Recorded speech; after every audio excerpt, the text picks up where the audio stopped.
I am 32 years old, a woman who has always lived a quiet life. My world is one of books and order.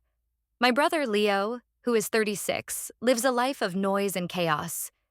He sells things, and he is very good at it.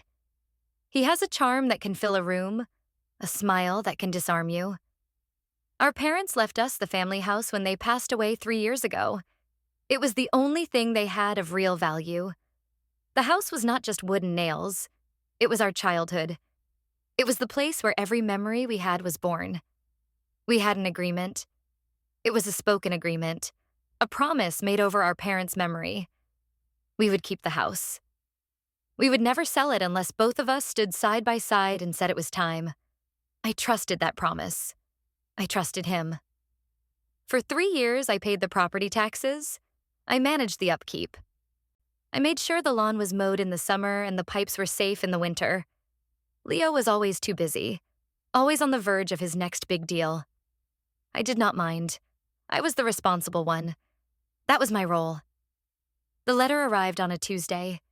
It was in a plain white envelope with a government seal. I assumed it was just another tax notice, something I had already handled. I opened it without much thought. The words inside did not make sense at first. It was a final notice of tax assessment addressed to the new property owners. I read it again. New owners. My heart started to beat a little faster. This had to be a mistake, a clerical error. I went to my desk and pulled out my records. I had the canceled check from last month. I had the receipt from the county tax office. I had paid it. There were no new owners. The house belonged to me and Leo. It was that simple. I picked up the phone and called the county office. The woman who answered was polite but firm. "Can you please give me the parcel number?" she asked. I read the number from the letter. I heard her typing on a keyboard. There was a long pause. "Yes, I see the property here," she said. "It was sold 2 months ago." The words hit me like stones. "Sold?" I asked. My voice was small. "That is not possible. I am one of the owners. I never agreed to sell it." "Well, according to our records, the deed was transferred on April 14th, she continued, her voice neutral. "The sale was recorded and the title is now in the name of a corporation." A corporation, not a family, not a person, a cold, faceless name. "What is the name of the corporation?" I asked. She told me. It was a generic name, something like Apex Property Holdings. It meant nothing to me. "This is wrong," I said, my voice shaking now. "There has to be a mistake. My brother and I own that house together." "The documents on file show signatures from both registered owners," the woman said. "If you believe there is an error, you would need to consult a legal professional. We only handle the records we are given." I hung up the phone. My hands were trembling. Signatures from both owners. But I had not signed anything. I had not even spoken to Leo about selling. I sat in my chair, the letter on my lap, and I felt a cold dread spread through me. I knew with a certainty that made me sick what had happened. Leo had done this. He had sold our home. I tried to call him. The phone rang and rang, then went to voicemail. "Hi, you've reached Leo. Leave a message and I'll get back to you. Maybe." His cheerful, arrogant voice filled my ear. I left a message. "Leo, call me immediately. It's an emergency. It's about the house." He did not call back. I waited an hour, then another. The silence in my apartment was deafening. Every tick of the clock felt like a judgment. I knew I could not just sit here. I needed to see him. I needed to look him in the eye and have him explain this. I grabbed my keys and drove to his apartment building across town. It was a newer building, with a glass lobby and a doorman who looked bored. Leo liked things that looked successful. I went up to his floor. I knocked on his door. I could hear music playing inside. After a moment, the door opened a crack. It was his girlfriend, Clara. She looked nervous. Her eyes darted past me. Down the hallway. "Is Leo here?" I asked. "No, he's not," Clara said quickly. He's out of town, on a work trip. A work trip? I repeated. He didn't mention anything to me. Where did he go? She hesitated. I'm not really sure. It was a last-minute thing. Some big opportunity he had to jump on. She was lying. I could see it in the way she refused to meet my gaze. I could hear it in the careful way she chose her words.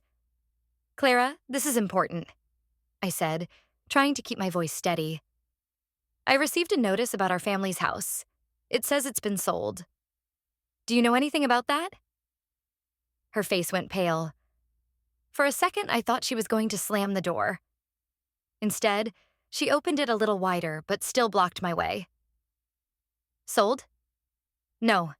He would have told me. He tells me everything. But she knew.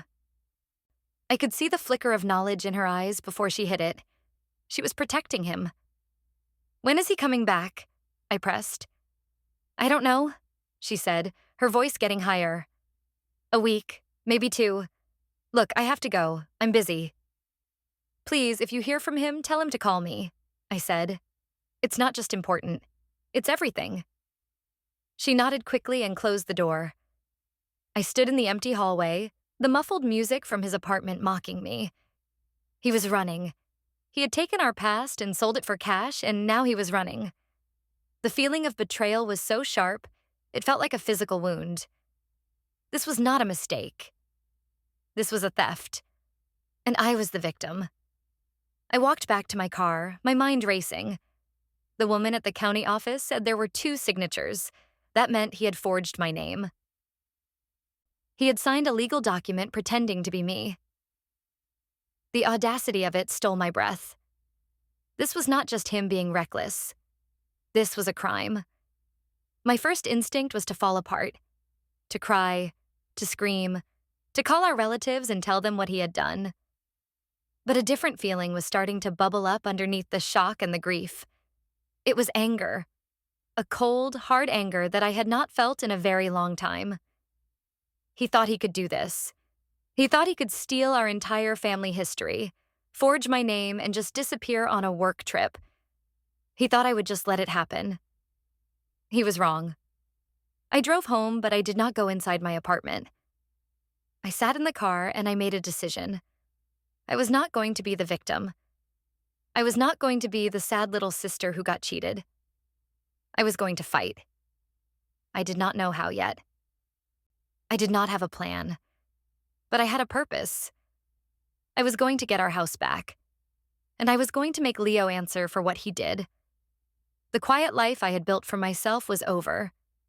Leo had destroyed it. Now, I had to build something new in its place. Something stronger. Something that would not break. The next morning, I started my research. I went online to the county's public records database. It took me a few minutes to figure out how to search, but then I found it. The record of the sale. It was all there in black and white. The date, the buyer, Apex Property Holdings, LLC, the sale price. I gasped when I saw the number. It was low, shockingly low. I knew the market in that neighborhood. The house was worth at least 3 times that amount. Why would he sell it for so little? It made no sense. Unless the goal was to sell it fast. For quick cash, with no questions asked. I printed out the page. Then I found the digital copy of the deed transfer document. And there it was. 2 signatures at the bottom. Leo's familiar looping script. And next to it, a clumsy, awkward forgery of my own name. It was not even a good forgery. It looked like something a child would draw. He had not even tried to make it look real. The disrespect of it was another slap in the face. He did not care if I found out. He probably assumed that by the time I did, he and the money would be long gone. I needed help. I needed someone who understood this world of deeds and sales and legal documents. My mind immediately went to our cousin, Mark. Mark was a real estate agent. He was a few years older than me, always level-headed and kind. We were not extremely close, but he had always been fair. Our family was small, and he was one of the few people I felt I could trust. I called him. "Mark, it's Sarah," I said.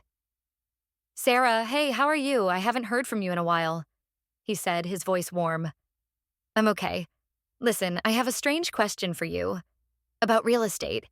I started, trying to sound casual. Sure, ask away. It's what I do, he said. If two siblings inherit a house together and one of them wants to sell, what's the process? I asked. Well, it's pretty straightforward, Mark explained. Both siblings are on the title as joint owners. To sell the property, both have to agree. Both have to sign the listing agreement, and both have to sign the final closing documents, usually in front of a notary. A notary? I repeated.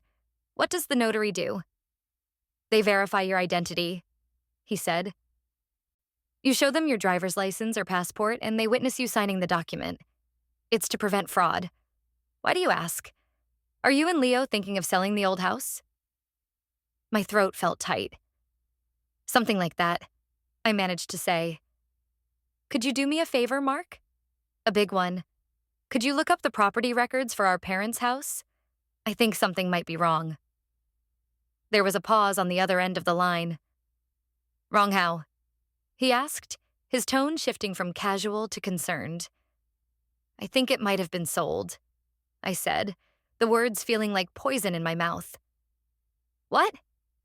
Sarah, that's impossible, he said. I would have heard something. Someone in the business would have mentioned it. Let me check right now. I heard him typing. The silence stretched on for what felt like an eternity.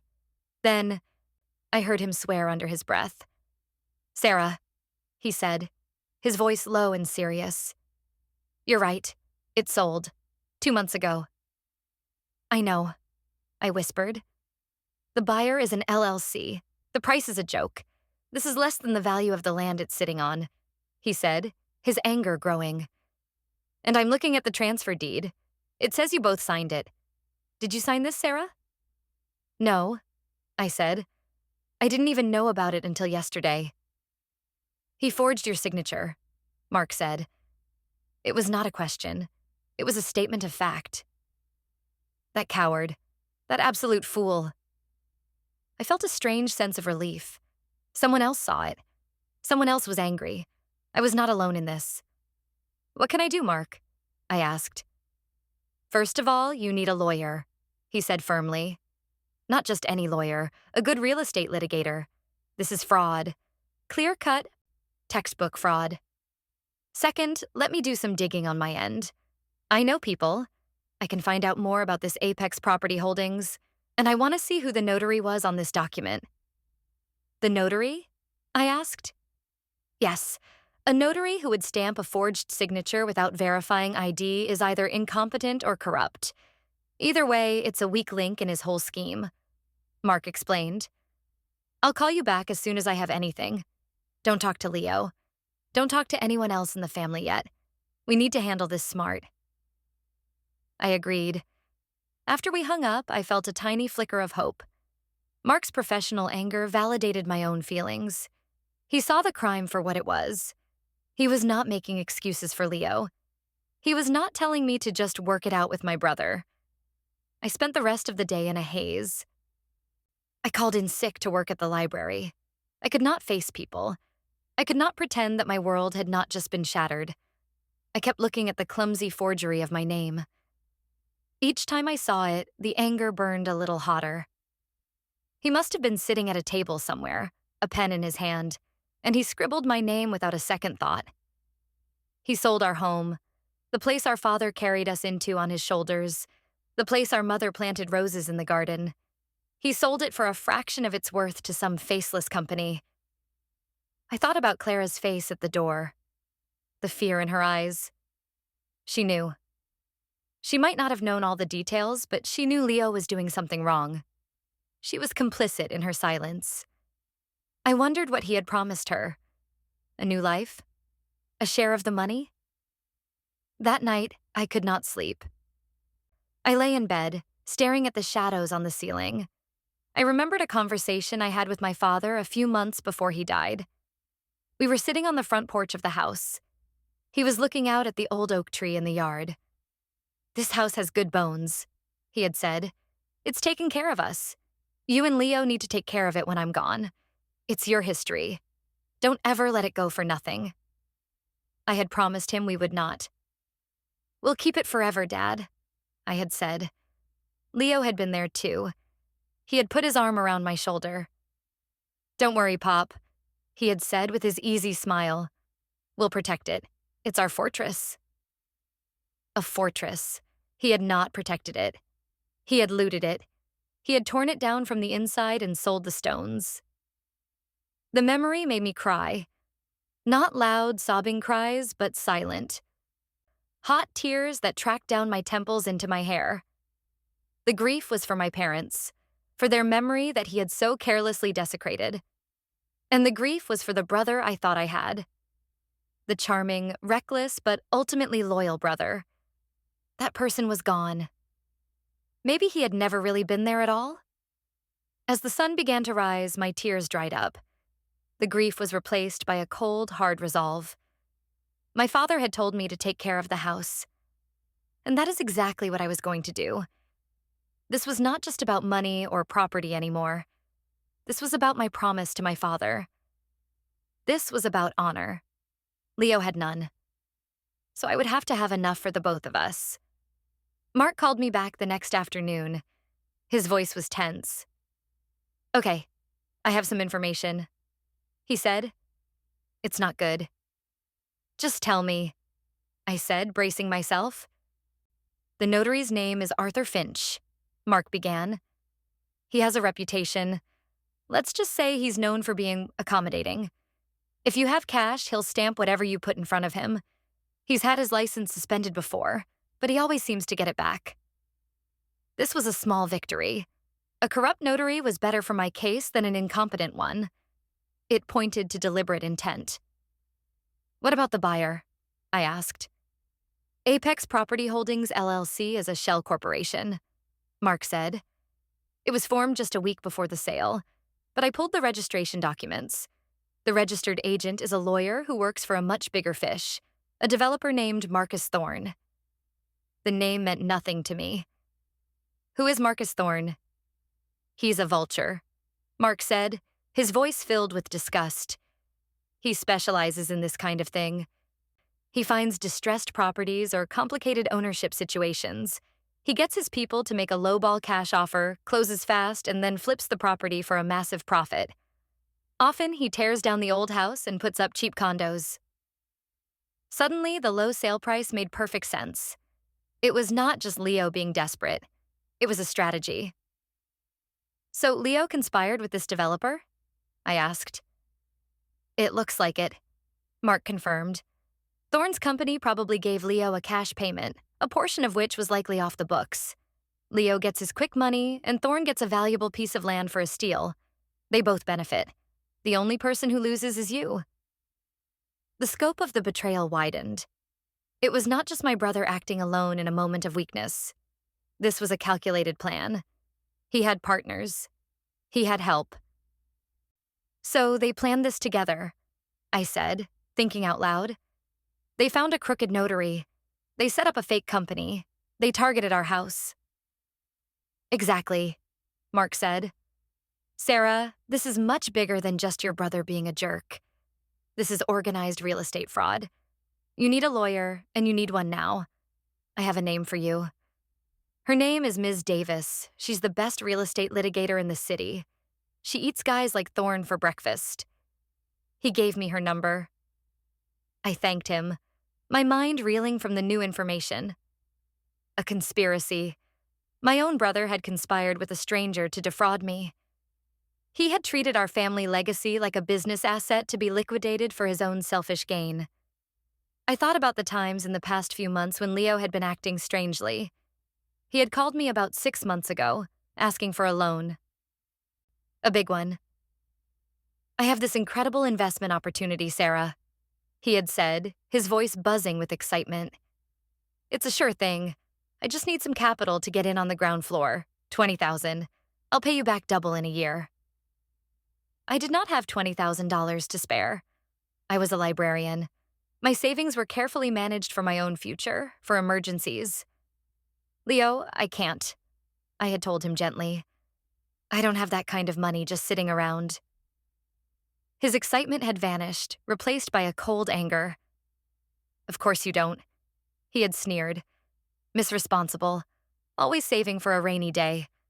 Some of us actually want to live, Sarah, not just exist. He had hung up on me. At the time, I had felt hurt, but I had brushed it off as just Leo being Leo, dramatic and impulsive. Now I saw it differently. That conversation was not just about a loan. It was a turning point. When I had said no, he had started looking for another source of cash, and he had looked at our house, our home, and he had seen his personal ATM. My refusal to fund his scheme had become his justification for stealing from me. I picked up the phone and dialed the number for Ms. Davis. My hand was steady now. The fear and confusion were being burned away by the fire of my anger. This was not just about a house anymore. It was about the fact that my brother saw me not as his sister, but as an obstacle. An obstacle he had decided to remove with a forged signature and a crooked deal. A receptionist answered. Law offices of Eleanor Davis. Hello, I said, my voice clear and firm. My name is Sarah. I need to make an appointment with Ms. Davis. It's regarding a case of property fraud. The appointment was set for the following day. I hung up the phone and felt the first real sense of control since I had opened that letter. Leo had started this war, but I was going to be the one to finish it. He had underestimated me. He had always seen me as quiet, passive, easy to ignore. He was about to find out how wrong he was. The quiet ones are the ones you have to watch out for. We are the ones who listen. We are the ones who notice things. And we are the ones who remember. Ms. Davis's office was in an old, stately building downtown. It was the kind of place that was designed to make you feel small. But as I walked in, I felt a strange sense of calm. Her office was not ostentatious. It was filled with books, legal texts stacked high on every available surface. It reminded me a little of my library, and that comforted me. Ms. Davis herself was a woman in her late 50s, with sharp eyes and a no-nonsense demeanor. She did not waste time with small talk. Your cousin Mark called me, she said as I sat down. He gave me the basics. Your brother sold your jointly owned property without your consent, using a forged signature. Is that correct? Yes, I said. I handed her the file I had put together. It had the copy of the tax notice, the printout of the online sale record, the deed with the forged signature, and my notes from my conversation with Mark, including the names of the notary and the developer, Marcus Thorne. She put on a pair of reading glasses and reviewed the documents in silence. She was methodical, her expression unreadable. After several minutes, she looked up at me. The forgery is amateurish, she said. That's good for us. It shows a lack of sophistication, which makes it harder for them to claim it was a legitimate mistake. She tapped her finger on the sale price. And this price. It's predatory. Mark was right. This is Thorne's classic move. He finds a weak link in an ownership chain, in this case your brother, and exploits it. He pressures them into a quick lowball sale, often with a cash component that isn't on the official record. So what can we do? I asked. We have two primary targets here, Ms. Davis explained, leaning forward. Your brother Leo and the buyer, Marcus Thorne's company. The sale is fraudulent. Because it's based on a forged document, the title transfer is legally void. We can sue to have the sale nullified and the title returned to you and your brother's name. A wave of relief washed over me. So I can get the house back? It's a strong possibility, she said. But it will be a fight. Thorne will not give up a property this valuable without one. His lawyers will try to argue that his company was a bona fide purchaser for value, meaning they bought it in good faith without knowing about the fraud. Our job is to prove they knew, or at least that they should have known. How do we do that? I asked. The absurdly low price is a huge red flag, she said. A court will question why a legitimate buyer would get such a massive discount. It suggests they knew the deal was not clean. The other key is the notary, Arthur Finch. We will subpoena him. We will put him under oath. Faced with perjury charges and losing his license for good, he is very likely to admit that he did not witness your signature. That will be a cornerstone of our case. She paused, her gaze steady on mine. Now, we need to talk about your brother. The forgery is a criminal offense. Filing a lawsuit will almost certainly bring this to the attention of the district attorney's office. Are you prepared for your brother to potentially face criminal charges, including prison time? The question hung in the air between us. This was the point of no return. Was I willing to send my own brother to jail? I thought of his easy smile, the way he could make our parents laugh. Then I thought of the clumsy scrawl of my name on that document. I thought of my father's words on the porch. Don't ever let it go for nothing. He made his choice when he signed my name, I said, my voice quiet but firm. I am prepared for the consequences of that choice. All of them. Ms. Davis nodded slowly. Good. Then our first step is to file for a temporary restraining order and a preliminary injunction against Thorne's company. This will legally prevent them from tearing down the house or starting any construction while the case is ongoing. We need to preserve the property as it is. And we need to find Leo, I added. Yes, she agreed. We will hire a private investigator. People who run with a large amount of cash are not as hard to find as they think. They tend to leave a trail of expensive dinners and hotel rooms. We'll find him. I left her office feeling like a weight had been lifted from my shoulders. I finally had a plan. I had a powerful ally. The path ahead was going to be difficult and ugly, but it was a path. It was better than the helpless darkness I had been in just 2 days before. The next few weeks were a flurry of legal activity. Ms. Davis was as good as her word. She filed the injunction, and a judge granted it almost immediately. A notice was posted on the front door of our house, legally forbidding any alteration to the property. It was a small victory, but it felt monumental. It was the first time I had pushed back, and it had worked. The private investigator, a man named Mr. Graves, started his search for Leo. He was a quiet, observant man who seemed to blend into the background. He asked me questions about Leo's habits, his friends, his vices. Does he like to gamble? Mr. Graves asked. Sometimes, I admitted. He likes poker. He thinks he's better at it than he is. Does he have a particular place he likes to go? A favorite resort town? A city he always talks about? I thought for a moment. He always used to talk about going to Lake Tahoe. He loved the idea of it. The casinos, the ski resorts, the glamour. Mr. Graves made a note. That's a good place to start, he said. Meanwhile, Ms. Davis moved forward with the subpoena for the notary, Arthur Finch. A date was set for his deposition. This would be our first real test. We needed him to break.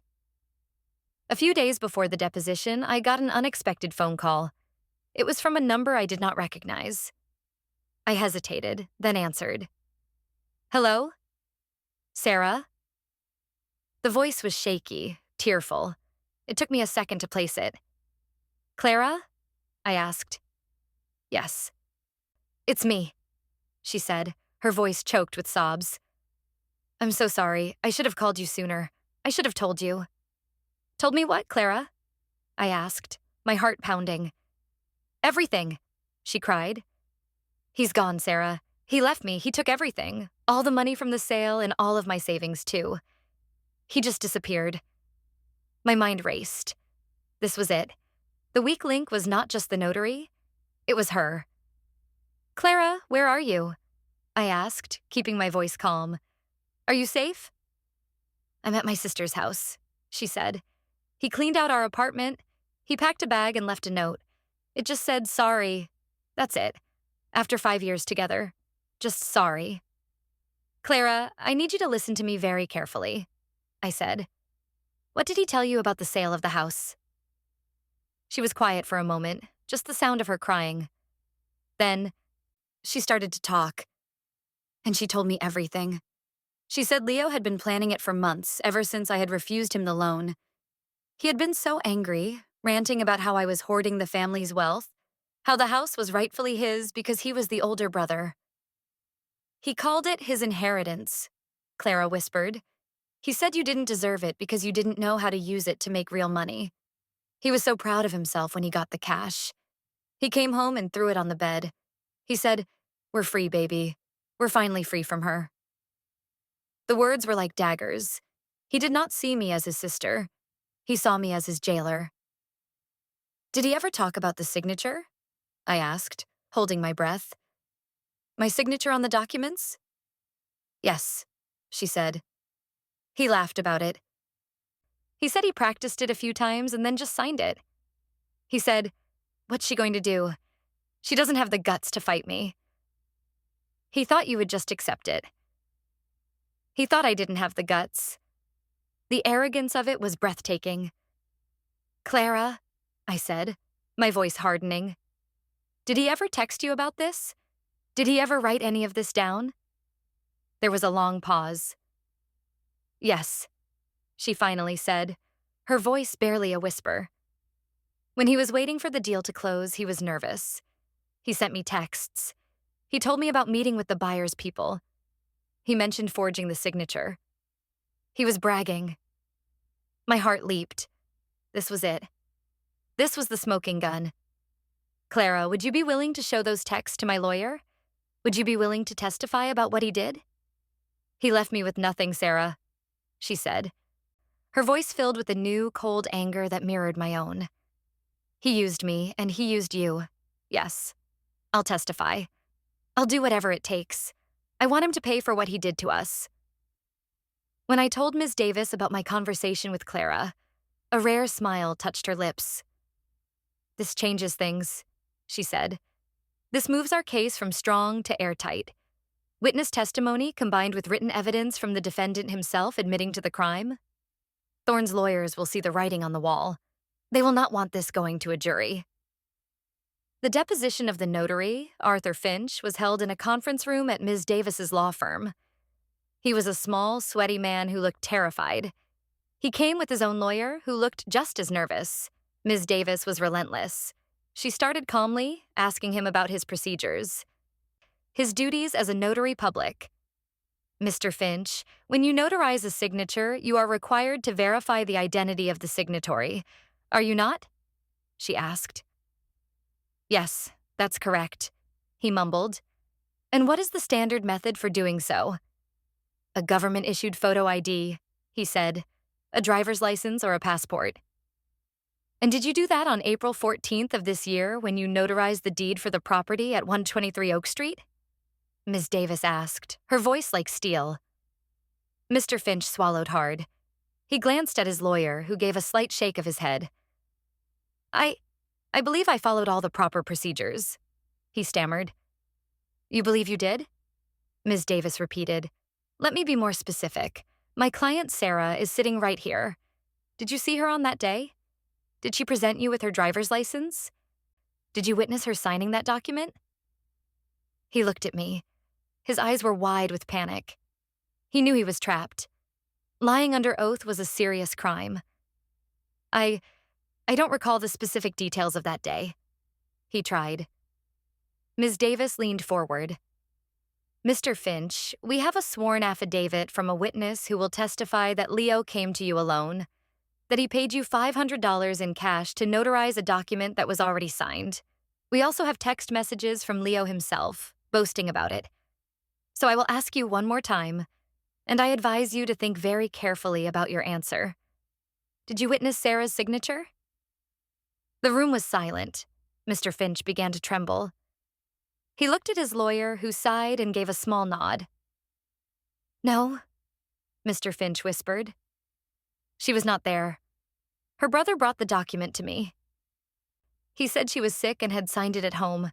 He gave me extra money to just stamp it." It was a full confession. Ms. Davis sat back in her chair. "Thank you, Mr. Finch. That will be all." The notary and his lawyer practically ran out of the room. "Well," Ms. Davis said, turning to me, "that's one pillar of their defense crumbled to dust. Now let's go after Thorne." Armed with the notary's deposition and copies of Clara's text messages, Ms. Davis contacted Marcus Thorne's legal team. She laid out our evidence. She made it clear that we could not only void the sale, but could also sue them for conspiracy to commit fraud, which could open them up to massive punitive damages. She also subtly hinted that the district attorney's office was taking a keen interest in the case, especially Thorne's pattern of similar predatory deals. Thorne's lawyers blustered and threatened at first. They tried to claim they were innocent victims of Leo's scam. But they were smart enough to know a losing hand when they saw one. A public trial exposing their methods would be a disaster for their business. After a week of tense negotiations, they folded. Ms. Davis called me with the news. "They've agreed to our terms," she said. "They will sign a stipulation to have the sale declared null and void. The title to the house will be reverted to the estate of your parents, under your and Leo's names. They have also agreed to pay all of our legal fees, plus an additional sum for damages to cover your emotional distress and the costs of securing the property." I was speechless. "So, it's over? The house is safe?" "The house is safe," she confirmed. "As for your brother, that's a different matter. The private investigator found him." "Where is he?" I asked, my stomach twisting into a knot. "Lake Tahoe, just as you suspected," she said. "He's been living in a suite at a casino resort. Or at least he was. He ran out of money. He's been trying to sell the expensive watch he bought to pay his hotel bill." The image was so perfectly Leo, flying high until he crashed, always believing his luck would never run out. "He's been served with the lawsuit," Ms. Davis continued, "and the DA's office has been in touch. They are filing criminal charges against him for forgery and fraud. There will be a preliminary hearing in 3 weeks. He will be required to appear." The final confrontation was coming. It would not be in a living room or over the phone. It would be in a courtroom under the cold, impartial eyes of the law. I felt a strange mix of dread and anticipation. I had to see this through to the end. I had to look him in the eye as the consequences of his actions finally came crashing down upon him. The day of the preliminary hearing arrived. I walked into the courthouse with Ms. Davis by my side. The building was cold and imposing, the air thick with the scent of old paper and quiet desperation. We took our seats in the gallery. I scanned the room, my heart hammering against my ribs. Then I saw him. Leo was sitting at the defendant's table with a public defender who looked young and overwhelmed. He had lost weight.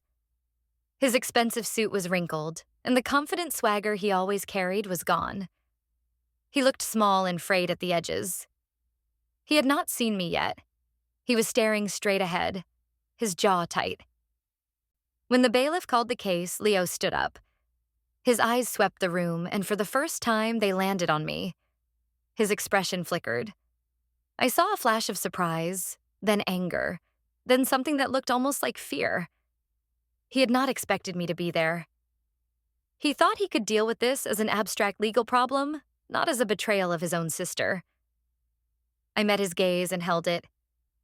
I did not smile. I did not scowl. I just looked at him, my expression a blank wall he could not read. He looked away first. The prosecutor, a sharp woman named Ms. Chen, began to lay out the case for the judge. She spoke about the forged deed, the fraudulent sale, the conspiracy with the developer. Leo's public defender tried to argue back, his voice weak and unconvincing. "Your Honor, this is a simple family dispute that has been blown out of proportion," he began. "My client, Mr. Leo Vance, believed he had his sister's verbal consent to sell the property. There may have been a misunderstanding about the paperwork." Ms. Chen cut him off. "A misunderstanding?" "Your Honor, we have a sworn deposition from the notary public, Arthur Finch, confessing that he was paid to notarize a document he knew to be fraudulent. He never laid eyes on Sarah Vance." She placed the deposition on the judge's bench. The judge, an older man with a weary face, began to read it. Leo's lawyer continued, flustered. "My client was under financial pressure. He intended to share the proceeds with his sister." "He intended to share the proceeds?" Ms. Chen interrupted again, her voice dripping with sarcasm. "Is that why he fled the state with 100% of the money? Is that why he stopped answering her calls?" Is that why he sent text messages to his then-girlfriend, Clara Benson, bragging about how he had finally pulled one over on his goody-two-shoes sister? She held up her phone, showing the evidence file. We have those text messages, Your Honor. We have a sworn statement from Ms. Benson. In these messages, the defendant explicitly admits to the forgery. Leo's face had gone from pale to ashen. He was shaking his head, muttering to his lawyer, who was frantically shuffling through his papers, completely out of his depth. This is the moment. The confrontation is happening. I need to switch to present tense for immediacy. The judge is still reading. He hasn't looked up yet. He's just turning the pages of the notary's deposition, his expression grim. Leo is whispering furiously to his lawyer, but the lawyer just shrugs, helpless. I can feel the tension in the room tightening like a knot. My own breath is shallow. I am watching my brother's life unravel in real time. Your Honor. Leo's lawyer tries one last time, his voice cracking. My client is a man with no prior record. This was a mistake, a terrible lapse in judgment. And that is when it happens. The judge stops reading. He closes the file. He looks up. Slowly, his eyes, which had been on the papers, now move across the room. They pass over the prosecutor. They pass over the public defender. And then they lock onto my brother. The judge's face is a mask of stern disapproval.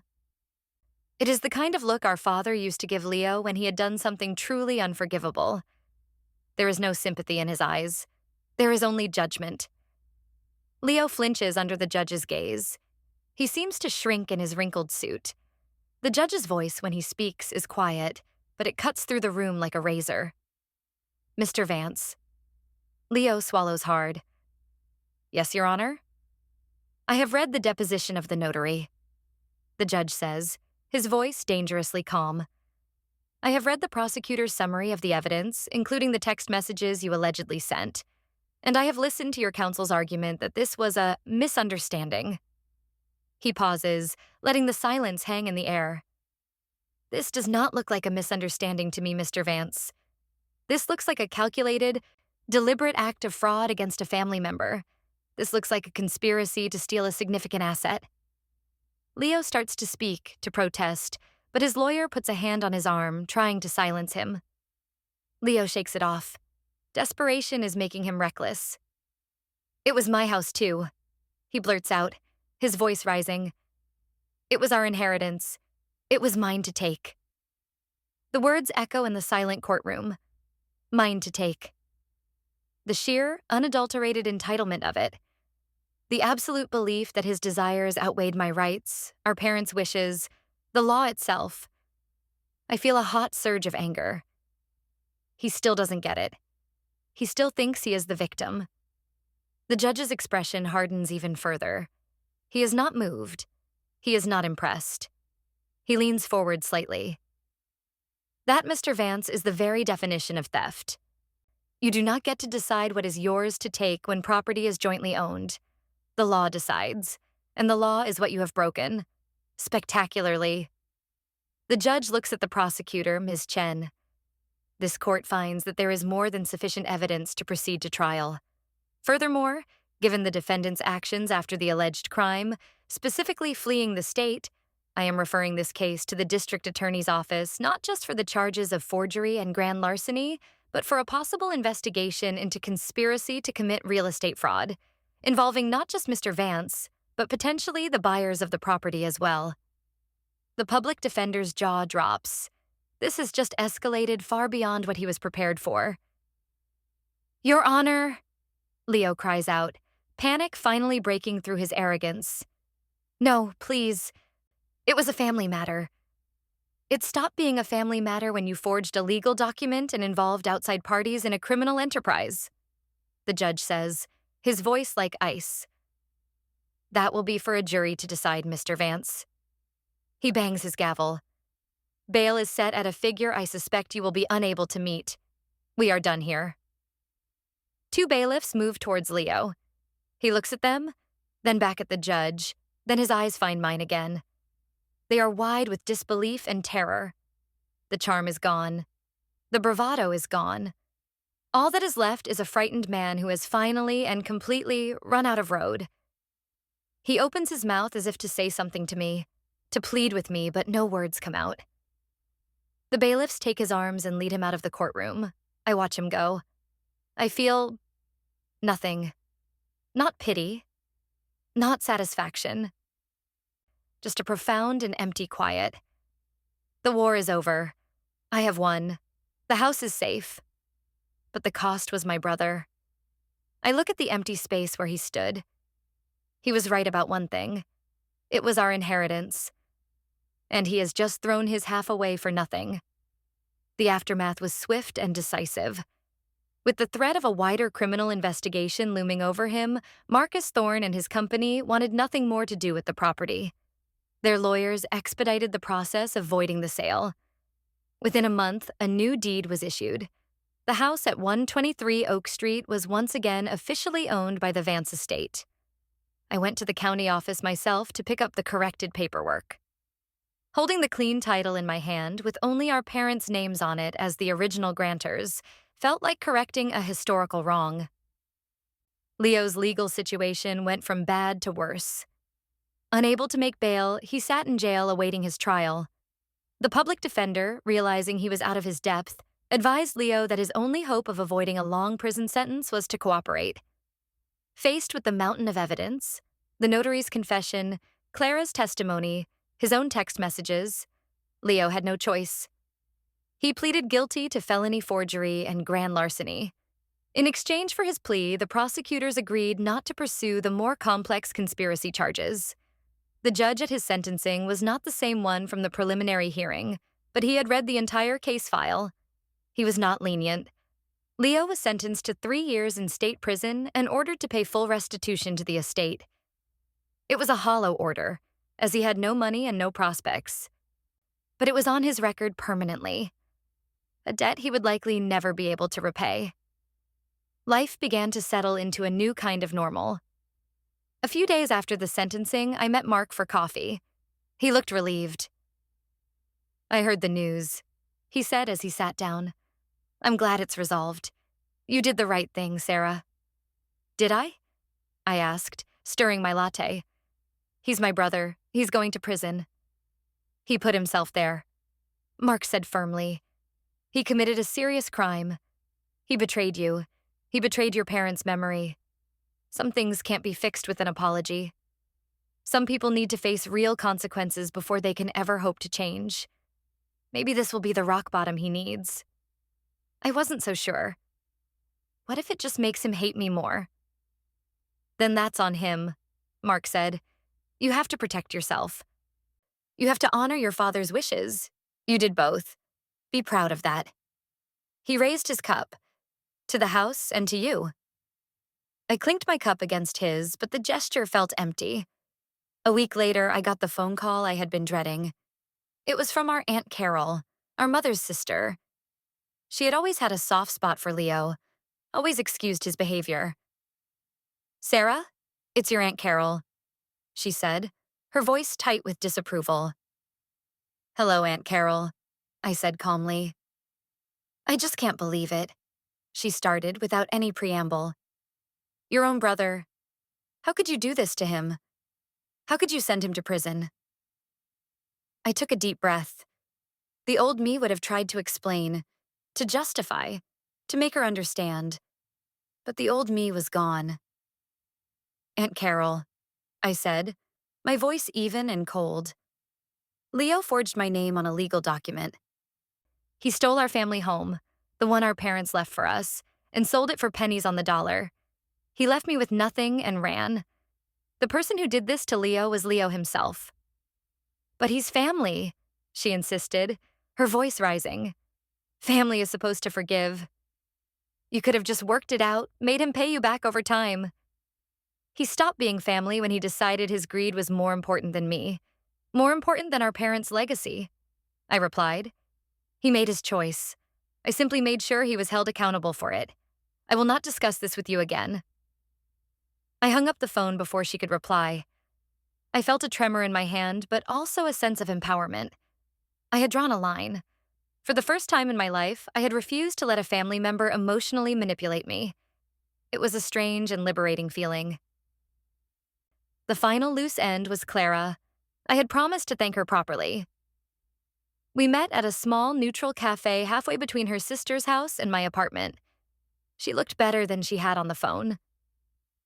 The haunted, betrayed look in her eyes had been replaced by a weary resolve.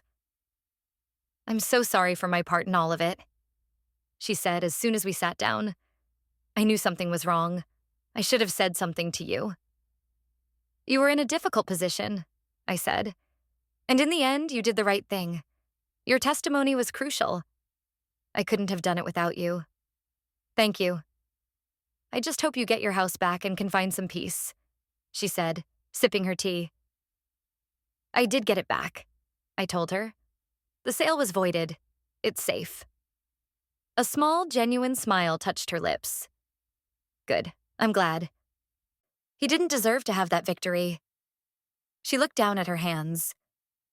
"I'm starting over, moving to a new city, a clean break from everything." "I wish you the best, Clara," I said, and I meant it. We were two women who had been burned by the same fire. We were survivors.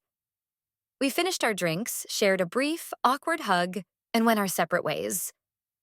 A few days later, I went to the house. I had the new keys in my pocket. The injunction notice was gone from the door. I had hired a locksmith to change every lock. I stood on the sidewalk for a long time, just looking at it. It was the same house, with the same old oak tree, the same porch where my father had given his final piece of advice. But it felt different. I walked up the path and put the key in the new lock. It turned smoothly. I pushed the door open. The air inside was stale and silent. Dust motes danced in the afternoon sunbeams slanting through the living room windows. The furniture was still there, covered in white sheets, looking like a room full of ghosts. I walked through the empty hallways. My footsteps echoed on the hardwood floors. This was my victory. I had fought the battle and won. The house was mine. But it was a hollow victory. The fight had cost me my brother, what little was left of my extended family, and my own innocence. I was no longer the quiet, trusting person I had been. I was stronger, yes, but also harder, colder. I stood in the center of the living room, surrounded by the silent, shrouded shapes of our shared past. I had saved the house. But the family that was supposed to fill it was broken beyond repair. Leo had thought the house was his to take. He had been so obsessed with possessing the physical structure that he had completely destroyed the invisible thing that gave it value: the love, the trust, the connection. Now he had nothing, not even his freedom. And I had a house full of memories, a home filled with ghosts. The quiet was absolute. And in that quiet, I understood. He had not just stolen a house from me, he had stolen the feeling of home itself. And that was something no court in the world could ever give back. Over the next few months, I began the slow process of reclaiming the house. I started by removing the white sheets from the furniture. Each one I pulled off felt like an unveiling, a small act of defiance against the silence. There was our mother's favorite armchair. Its floral pattern faded from years of sunlight. There was the heavy oak dining table where we had eaten thousands of meals, arguing and laughing. Every object held a memory, and for the first few weeks, each memory was tinged with the bitterness of Leo's betrayal. I could not bring myself to sleep there at first. I would spend my days cleaning, dusting, opening windows to let the fresh air chase out the staleness. I worked methodically from room to room as if organizing a library. It was a task I understood. I scrubbed floors, polished wood, and washed windows until they sparkled. It was hard, physical work, and I welcomed the exhaustion it brought. It left little room for thinking. One afternoon, while cleaning out a closet in the hallway, I found a box of old photo albums. I sat on the floor and opened the first one. There we were. Me, a gap-toothed 7-year-old, and Leo, a cocky 11-year-old, his arms slung around my shoulders.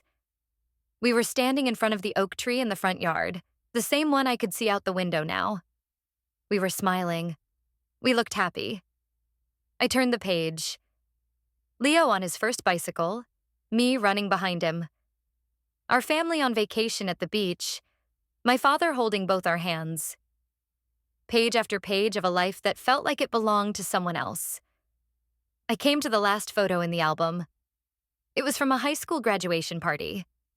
Leo was surrounded by his friends, the king of his court, a broad, confident smile on his face. I was in the corner of the photo, half hidden behind my mother, watching him. Even then, he was the sun, and I was a small planet in his orbit. I closed the album. The anger I had felt for months had cooled, leaving behind a deep, aching sadness. What had happened to that boy? When did the charm curdle into manipulation? When did the confidence become arrogance?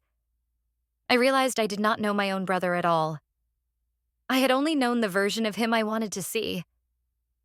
The first letter from him arrived a month after he was incarcerated. It was on cheap lined paper, the kind you buy at a prison commissary. His familiar, looping handwriting looked cramped and small. I held it for a long time, unsure if I wanted to open it. Part of me wanted to throw it away, unread. But another part, a stubborn, lingering piece of the sister I used to be, needed to know what he had to say. I finally slid it open with a kitchen knife. "Sarah," it began. There was no "Dear Sarah," just my name. "I guess you're happy now. You got what you wanted. You got the house and you got me in here. I hope it was worth it. You always had to be the good one, the perfect one. You couldn't stand to see me get ahead for once. This is all your fault. If you had just given me the loan when I asked, none of this would have happened." I read the words, and I felt nothing.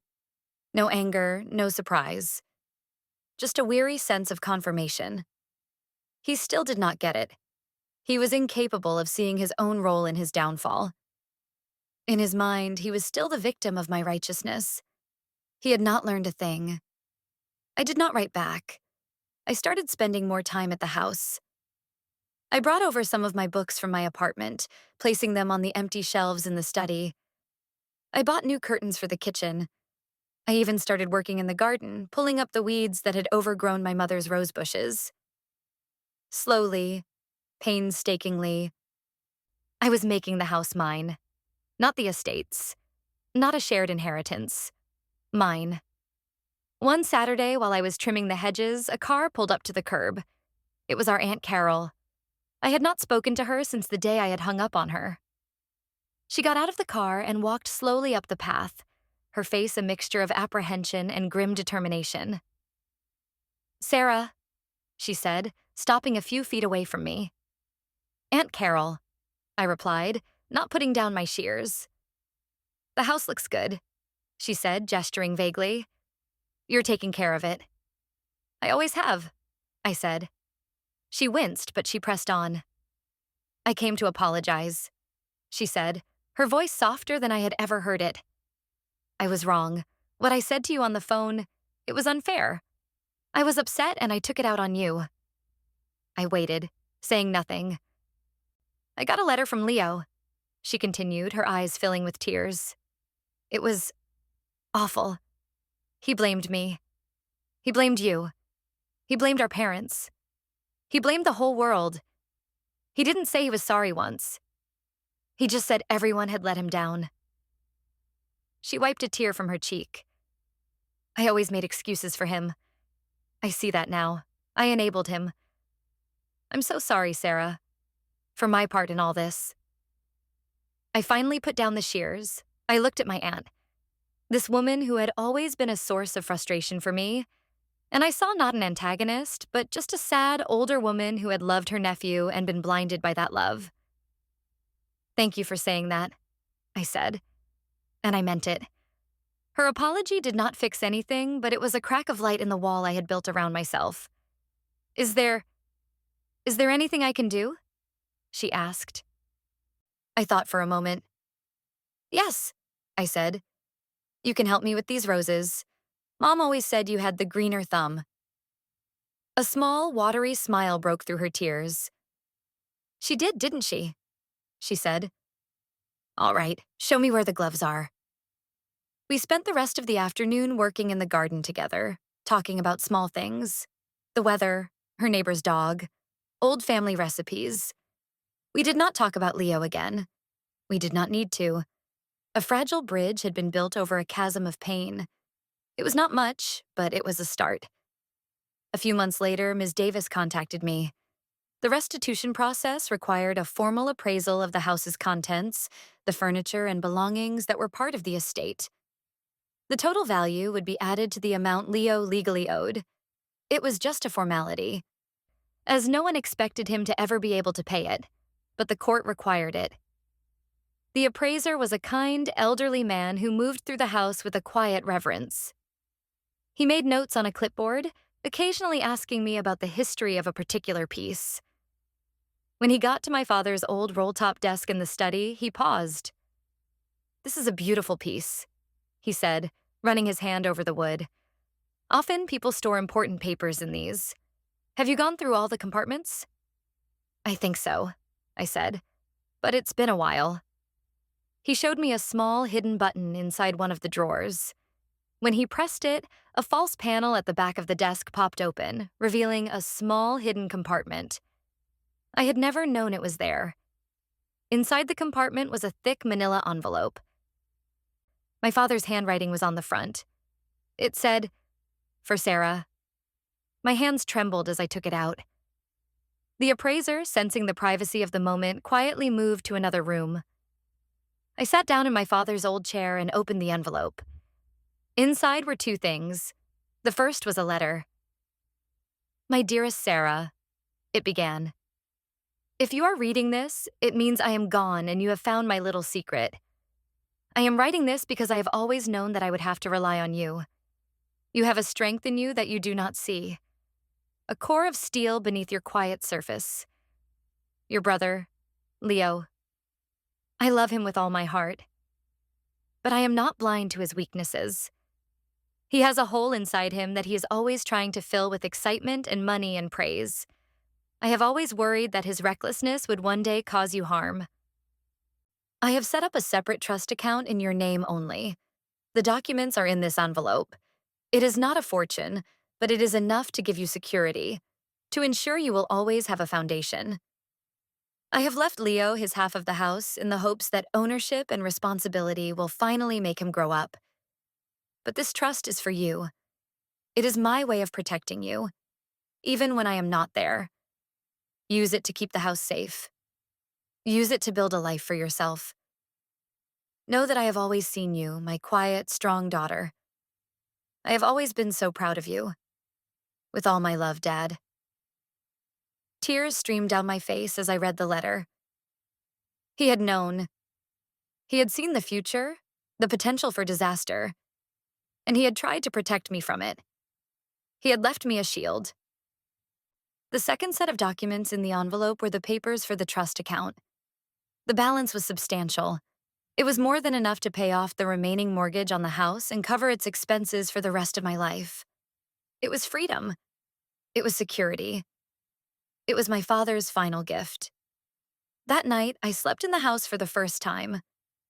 I slept in my old bedroom, the same one I had as a child. I did not feel like an intruder or a caretaker anymore. I felt like I was home. The ghosts were still there, but they were no longer menacing. They were just memories.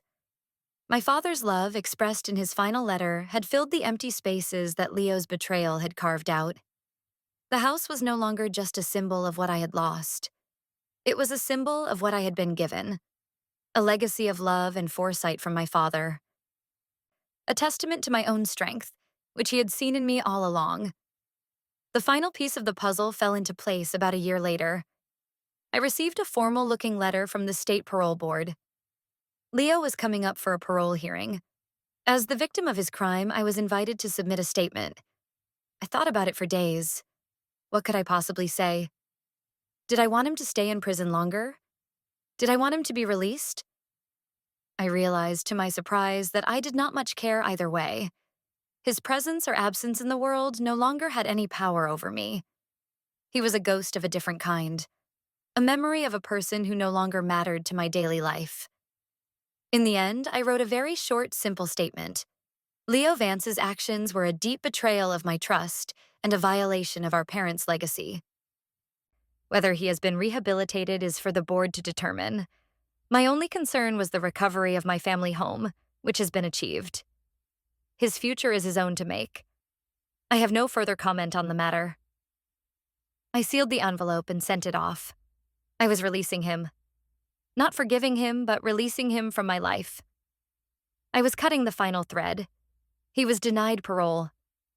The board, I later learned, had cited his lack of genuine remorse and the letter he had sent me from prison, which they viewed as an attempt to blame the victim.